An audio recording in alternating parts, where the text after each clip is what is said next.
Okay, so my first key to success is don't expect to know everything up front. And what I've found over the years is you get a whole stack of people that are wanting to get into the food industry and they freak out. They go, oh shit, well I've got a product that I want to make, but I don't know how to make it, I don't know where to make it, I don't know who to sell it to, I don't know how to package it.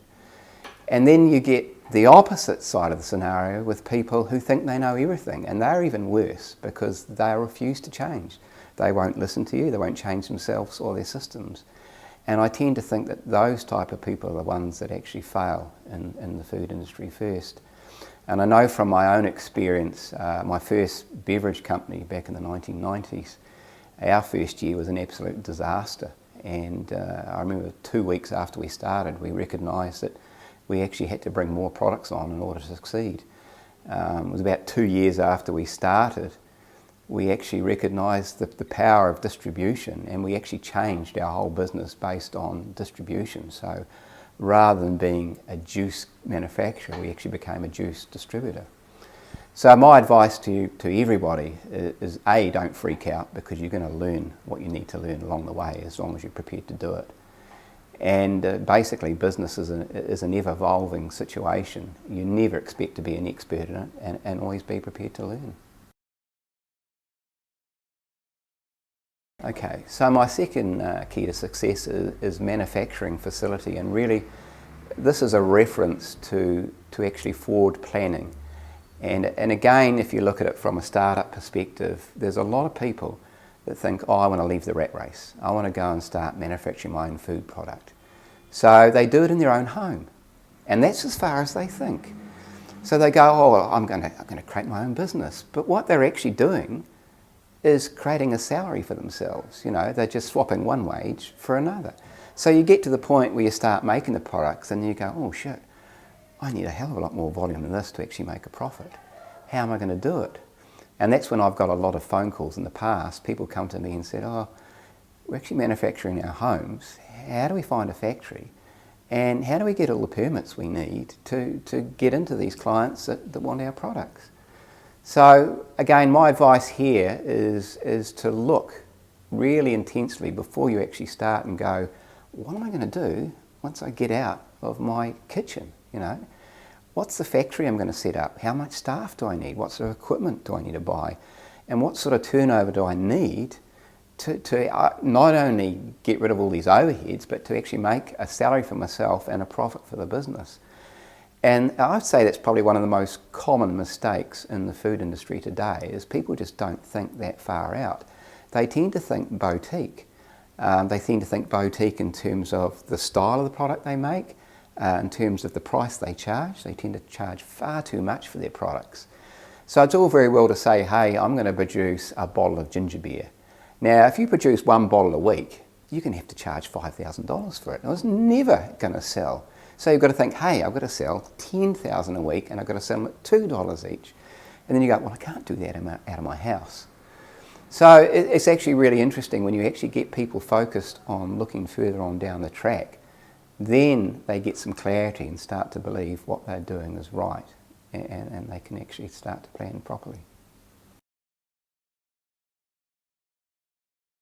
My third key to success, and this again is really particular to the food industry, is regulation.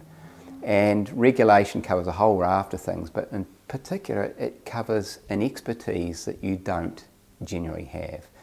So the bureaucracy in New Zealand and really around the world is getting worse and worse, where you have to have more and more documentation, you have to have lab testing, you have to have food safety plans. It's a nightmare, and if you think you can do it yourself, you're actually wasting your time and efforts, because you end up spending so much longer doing it, and you're not really counting for your own wage. So in this situation, it's always best to employ an expert who can do it a lot quicker and ensure when you go to get your audit, which you need to have an audited food safety plan, that it comes out quite clean. A lot of businesses make the mistake of saying, oh, I don't need this, I'll just get council regulation. And they go and do that, and they're happily manufacturing away. Then they go and approach a supermarket, and the supermarket buyer says, great, I love your products, but where's your audited food safety plan? And they go, oh shit, I haven't got one. So then they go back and they try to create one and they realise, oh my God, it's going to take 6 months to do the documentation. It's then going to take another month of trading records before the auditor will even see you. You'll then get the auditor come in for a full day, and then they'll give you a whole raft of things to fix up. So 6 to 10 months later, you're finally ready to enter the supermarket, and by that time you've probably gone bust. So again, my advice is don't think you can do everything yourself. Regulation is very, very important, you know, when it comes to food safety plans, when it comes to product testing, when it comes to nutritional panels, and I see people every day of the week try and bluff their way and do it themselves, and it doesn't work.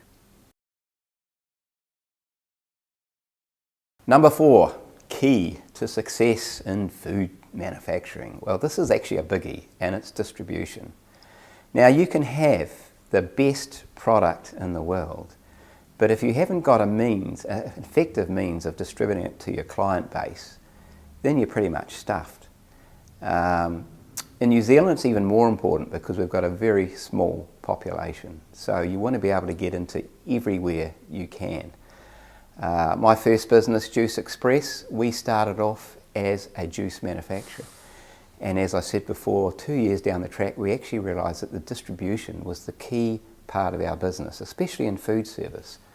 So, for example, we had an interesting conundrum very early on. I used to sleep in 2 bedrooms above our first factory in Manukau, and we were delivering to a nightclub in Auckland City. Every Friday we'd drop off about 40 or 50 litres of nasty reconstituted orange juice. And pretty much every Saturday morning, about 3 o'clock in the morning, they'd ring us up and say, hey, we've run out of juice. And we'd get up out of bed, because we were already in the factory, and go and deliver the juice. And then one particular morning on the weekend, my business partner had taken our only vehicle, the van, away on holiday and gone down south. So we get this call from this customer, and he said, oh, can we have our juice? And I said, oh, I haven't got a truck or a delivery vehicle, can you come and get it? And of course he started swearing at me. He said, if you don't give this juice to us now, we're going to cancel the account. So I actually hired a taxi to take the juice into town. It cost more than the juice was worth, but it saved the customer. And I sat down with my business partner on the next Monday and I said, look, we've got to be doing this wrong. How can we be delivering juice on a Friday and they keep running out on a Saturday?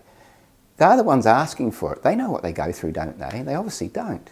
So that was when we took control of the distribution. So we'd go to them and say, hey, we think you need this amount based on our record of sales over the last couple of months.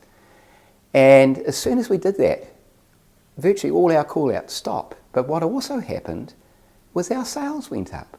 Because, of course, a lot of these small food service businesses, if they run out of fresh juice, they're not going to call you up immediately. They may wait till the next delivery. And the next delivery may be a couple of days away.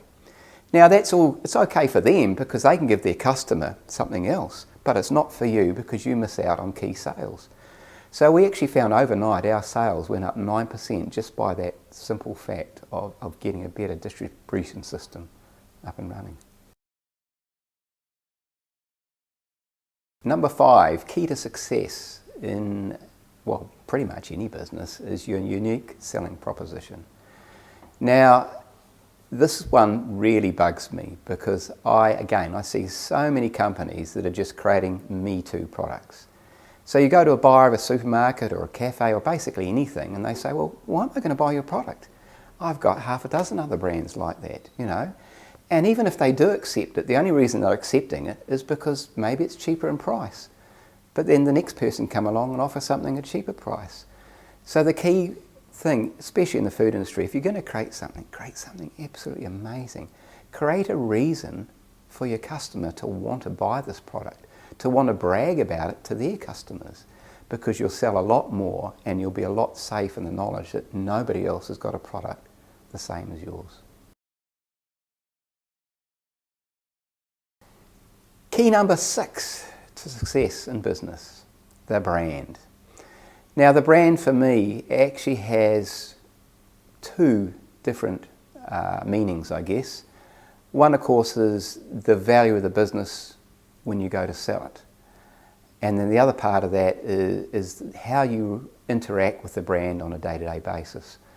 Obviously, when you want to go and sell your business, you want to get as much value as possible. And typically your customer, the person who's buying, or company who's buying your business is buying it for a particular reason, because it's a product range or a brand that they don't have, or something that will add value to their business, or something that they can actually add value to because they can see that it'll fit into their distribution system. And the other part of branding for me is how you interact with it on a day-to-day basis. And so many people get it wrong and go, well, the brand is just a logo. Like for my business, it's Tom and Luke. Well, that's actually not the case. The brand is everything about your business. It's your logo, it's your product, it's your packaging, it's your staff. It's how clean your factory looks when customers come in to have a look around. It's how your staff react when they go home at night and how they talk about your company. And so many people forget about this. They just think, oh, it's the image of this product, and it's not. And you've got to look at a wider scope and go, it's every single thing we do to make this company a success. That's brand to me. Key number 7 to success, perseverance. Again, for me, this actually has two meanings. One obviously is don't give up. And the second one is perseverance in relation to the industry you're in. And to me, this is even more important. And I look back on my first business, which, as I said before, was pretty much a disaster in the first year. You know, we didn't break even. I think we did about $250,000 turnover.